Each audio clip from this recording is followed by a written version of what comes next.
Ako nastaviť poštového klienta Mozilla Thunderbird? Ako prvé, otvoríme aplikáciu Mozilla Thunderbird. V ľavom dolnom rohu klikneme na tlačidlo nastavenia, kde uvidíme nastavenia účtov. Následne zvolíme akcie s účtami a potom sa preklikneme na pridať poštový účet. Vyplníme zobrazované meno, e-mailovú adresu, heslo a klikneme na tlačidlo Nastaviť manuálne. Vyplníme server, ktorý bude mail.webglobe.sk.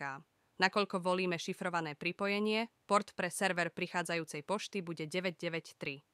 Metódu overenia a používateľské meno necháme bez zmeny. Zabezpečenie pripojenia zvolíme SSL/TLS. Pre nastavenia servera odchádzajúcej pošty zvolíme opäť server mail.webglobe.sk a port bude 465. Metódu overenia a používateľské meno necháme bez zmeny. Následne môžeme otestovať nastavenie a dáme hotovo.